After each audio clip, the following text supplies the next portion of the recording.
What is a budget?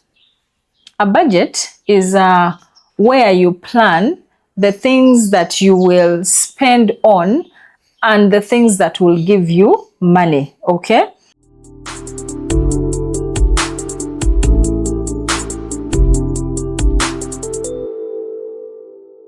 Prossie Kimbowa is my name, your financial advisor, your financial literacy coach, the insurer, your person, your go-to person when it comes to money matters, when it comes to budgeting, when it comes to understanding the financial markets, when it comes to understanding insurance. We are your go-to persons at NAPO Financial and Business Consultants. We are located in Chigowa, and we are always happy to receive you in Tinda Chigowa from 9 a.m. to 5 p.m. Please come and we talk business. Come and we talk money. Today, we want to talk about budgeting. Why? Because recently, the finance minister read or introduced the current budget, the 2026-2027 national budget. What is a budget? A budget is where you plan the things that you will spend on and the things that will give you money, okay? As a country, the minister showed us, a budget was read, showing us where they have allocated the sectors and areas in which they have allocated money, how our money is going to be spent and where it is going to come from. We're going to get money from you, the taxpayer. When you pay URA, when you pay your taxes, the government will use that money to finance the budget, okay? When we get donor funding, when we get loans either internally and externally, as a government uses that money to plan for us. But most importantly, it is the taxpayers' money that the country relies on to see that we finance our budget, okay? Now that is budgeting at the national level, because there is no budgeting shows you how you are going to handle your activities so that nothing takes you by surprise, okay? Nothing takes you by surprise. So that is the purpose of a budgeting. And then you come back and check. That's why you see, while we are still running the year, they come and say, we passed a supplementary budget. Oh, we came and did this. Then you see people saying, these people are wasting our money. Oh, no. Maybe they should have put money more in this sector. Maybe they should have increased the teachers' salaries. Maybe the hospitals, maybe the roads. So many things we want them to be done, but we are guided by the budget. We are guided by what we bring in as the taxpayers and any other money that comes into the national coffers, okay, for us to spend as the government or as a country. Now, that is at national level, where you and me participate as taxpayers, as citizens. When they bring money, when they stock the hospitals with the nurses who are still the taxpayers, but again the employers earning the taxpayers' money, how are we managing the resources that government has put in the hospitals where we have been deployed? That is a national budget. We all have a responsibility to play as an employer of government, as an employee of government, as a taxpayer, okay? Now that is at national level. Now, we have what we call, then we have the corporate level, okay? The corporate level, also the companies come down. Some of them align their budgeting based on what the national budget released. For example, Ministry of Health will come down to the budget of Ministry of Health. When we have all the companies that are tagged to Ministry of Health or their health-related businesses, they look at what the national budget said. What is their money? Can we stock these things? Will people buy? Are they giving money to hospitals so that they can buy beds, hospital beds? Then me who is in business, I will also act accordingly. I will stock my beds so that they can be bought because there is money. Money was released. You get, That is now at corporate level, at business level. Now we also have budgeting at our personal level. As individuals, we also budget. What are you budgeting? You have to know how much you are bringing in and how much you are spending, because you first bring in, then you spend. You cannot spend what you don't have. Now, as a person, in your budget, what are the things that sit on your budget? Individually, you will have transport, you will have food, you will have shelter, you will have school fees if you have people you are paying school fees for, you'll have bills, you will have electricity bills.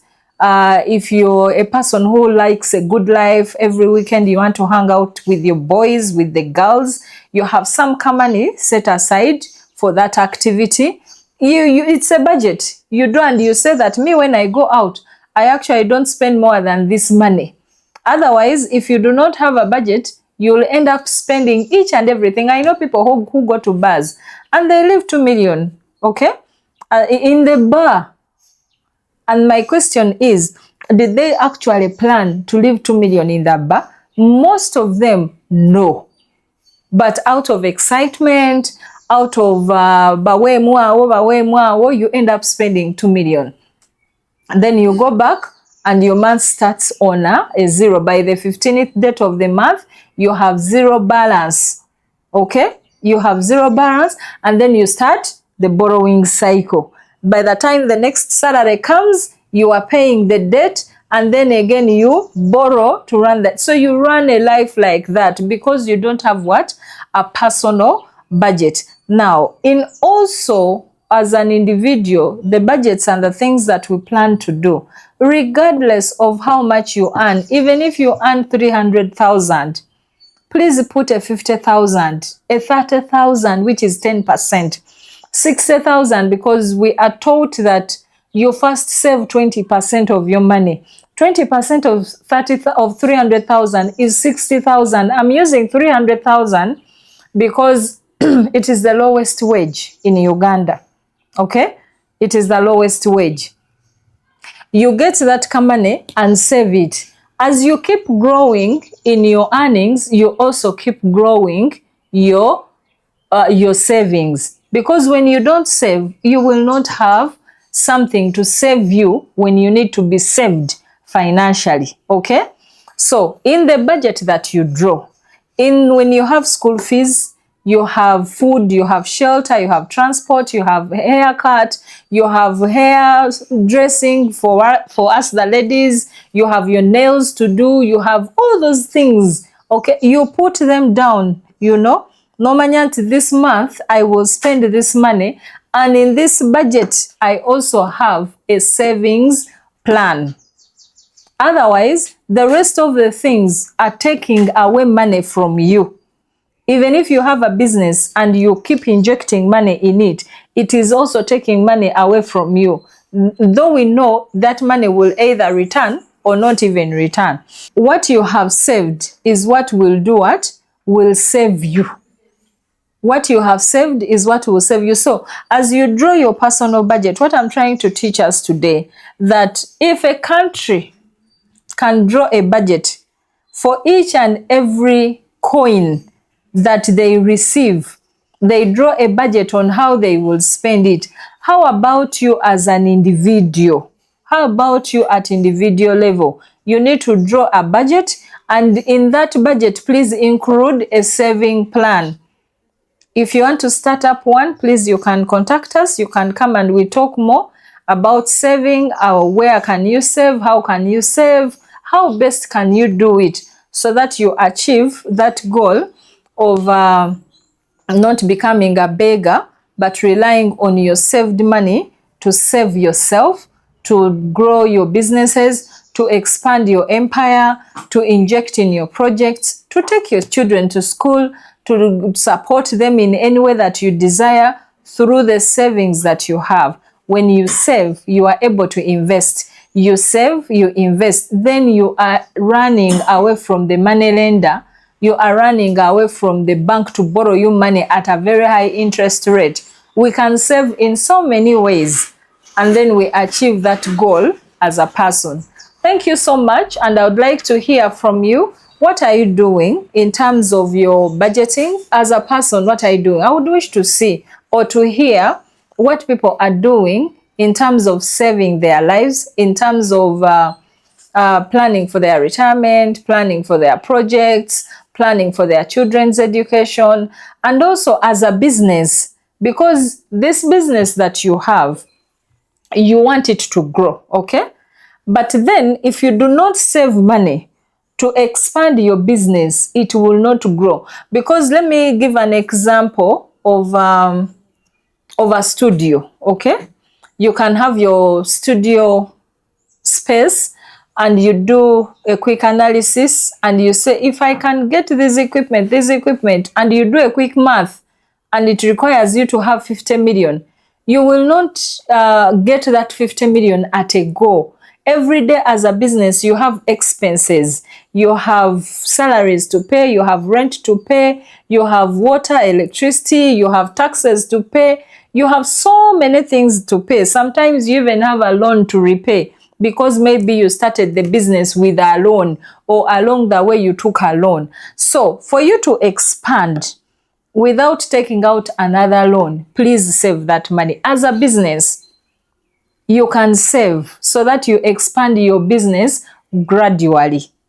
Okay? So budget as a business, also budget for the money that comes in, the money that goes out, and that money that you save. Include it in your budget so that your growth can become more swifter than harder. Okay? Now, some of us who do not have salarized jobs where they will say your salary is your security, you have to tussle it out. I can come and tell you, oh, Joanne, I need some money. And because Joanne knows that I do not have a monthly income as a guaranteed monthly income, I say, hey, Prossie, how will you pay me when you do not earn? You get it? So the business that you do is the one that will save you. On the earnings that you get, please save some money. Save some money so that that money can help you to expand your business. That money can help you to further so many other projects that you may desire to do without going to the borrower and end up doing things expensively. Thank you so much for listening to us, and I believe that you have learned a thing or two concerning budgeting. Thank you.